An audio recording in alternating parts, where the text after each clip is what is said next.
एक समय की बात है। एक गांव में एक बिरजू नाम का आदमी अपने परिवार के साथ रहता था। बिरजू की गांव में ही एक मिठाई की दुकान थी। बिरजू की मिठाई के लोग बहुत ही शौकीन थे। बिरजू की मिठाई खाने लोग दूर दूर के गांव से आया करते थे। एक दिन शहर से एक आदमी रोहन बिरजू के गांव घूमने आया। उसने भी बिरजू की मिठाई की बहुत तारीफ सुनी हुई थी। वो भी बिरजू की मिठाई खाने उसकी दुकान पर गया।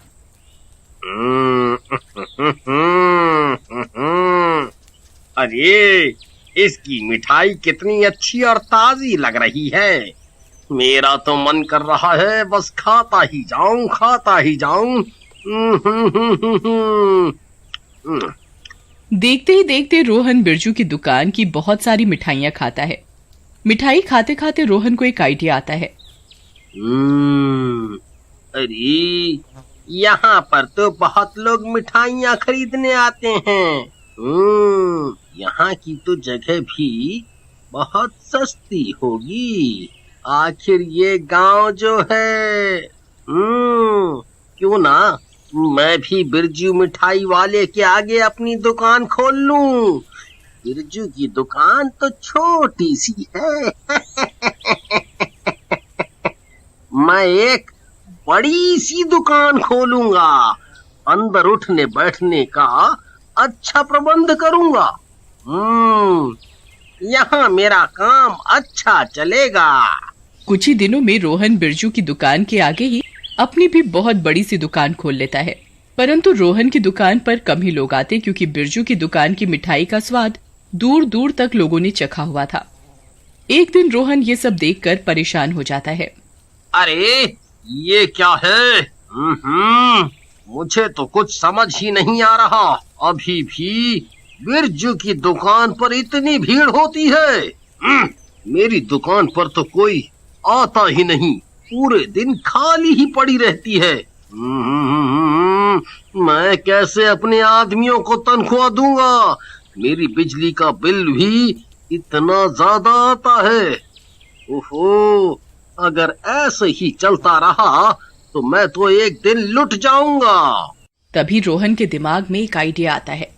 क्यों ना बिरजू की मिठाई में चुपचाप कुछ मिला दिया जाए, जिससे बिरजू के सारे ग्राहक मेरे पास आ जाएं और उसकी दुकान बिल्कुल बंद हो जाए।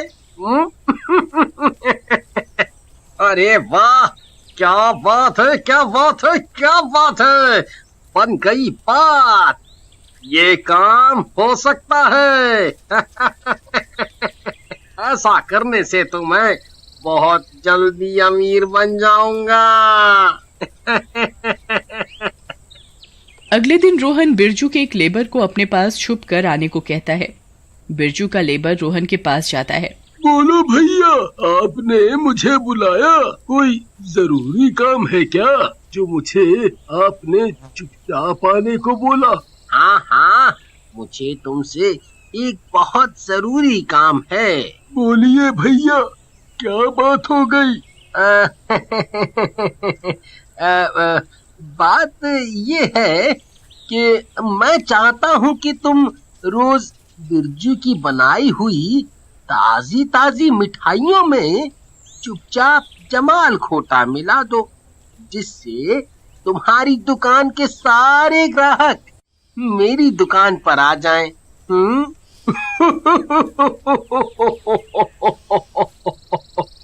पर मैं ऐसा क्यों करूँगा? इससे मुझे क्या फायदा है?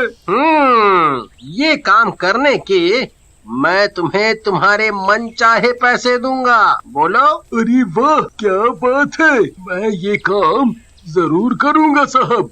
बिरजू का लेबर सोनू लालच में आकर रोहन की बात मान लेता है। अगले ही दिन से सोनू बिरजू की मिठाई में छुपकर जमाल गोटा मिलाता है।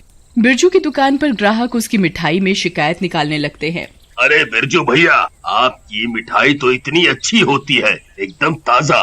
आज क्या हो गया आपको? आपने बासी मिठाई दे दी क्या? अरे नहीं भैया, आप ऐसी बात क्यों कर रहे हो?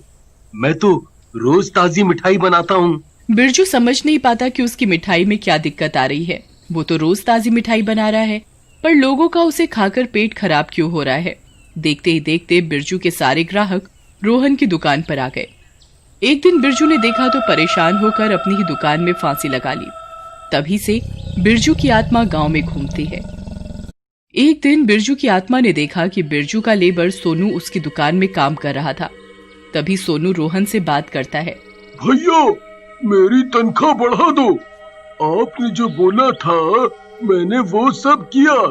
मैंने बिरजू की दुकान तक बंद करवा दी।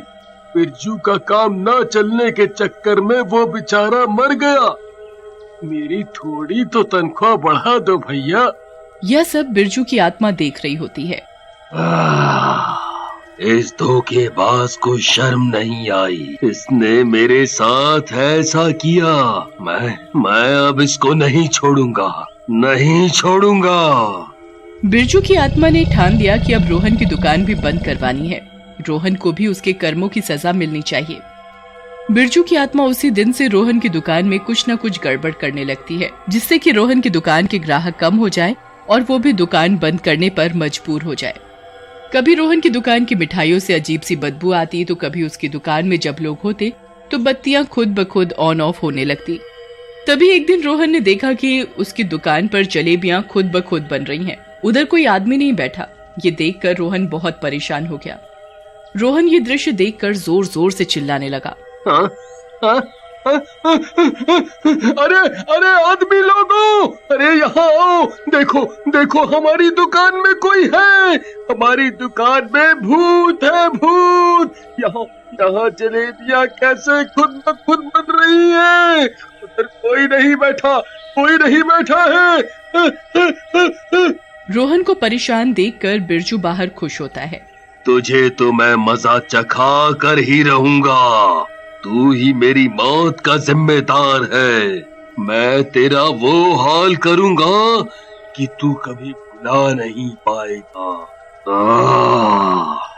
ये सारा दृश्य वहाँ बैठे ग्राहक भी देख लेते हैं। वो ये सब देखकर बहुत डर जाते हैं और उसकी दुकान से भाग जाते हैं।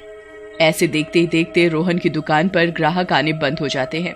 एक दिन रोहन दुकान में बैठा रो रहा होता है। ओफो, मेरी दुकान में भूत है। मुझे समझ नहीं आ रहा मैं क्या करूं। इस भूत को कैसे भगाऊं। ऐसे तो मेरे सारे ग्राहक ही खत्म हो जाएंगे।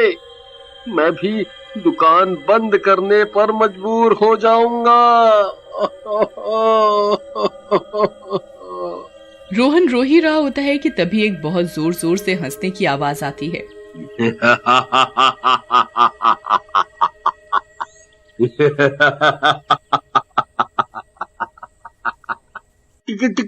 कौन कौन कौन है, कौन है? तभी बिरजू की आत्मा रोहन को दिखाई देती है। रोहन बिरजू को देखकर सकपका जाता है।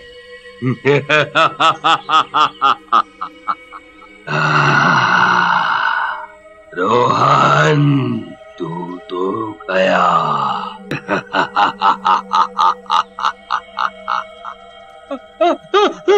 अरे अरे अरे बिरजू, बिरजू, मैंने कुछ नहीं किया। मैंने कुछ नहीं किया।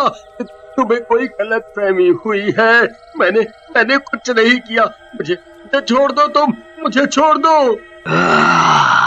अच्छा, तूने कुछ नहीं किया। तुझे क्या लगता है मुझे कुछ नहीं पता? मुझे सब पता है और मैं तेरा वो हाल करूंगा कि तू याद रखेगा। तू ये गांव ही छोड़कर चला जाएगा। तूने मेरी अच्छी खासी चलती हुई दुकान बंद करवा दी। आज मेरे बीवी बच्चे कितना परेशान हैं, तुझे कोई अंदाजा भी है? बिरजू, बिरजू, बिरजू भाई, मुझे माफ कर दो। मैं कभी कुछ नहीं करूंगा।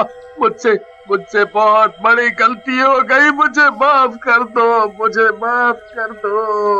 तू अपनी बातों से पलट क्यों रहा है रोहन? तूने अभी तो बोला तूने कुछ नहीं किया।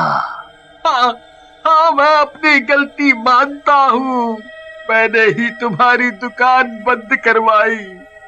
मैंने ही सोनू की मदद लेकर तुम्हारी मिठाइयों में जमाल घोटा मिलवाया। मुझे अपनी गलती का एहसास हो गया है। मुझे छोड़ दो, मुझे छोड़ दो। अरे ऐसे कैसे छोड़ दो? मेरे बीवी बच्चे परेशान हैं। मेरी अच्छी खासी चलती हुई दुकान तूने बंद करवा दी। मैं अपनी गलती मान रहा हूँ और जो तुम बोलोगे मैं वही करूँगा। मुझे माफ कर दो बिरजू भाई, मुझे माफ कर दो।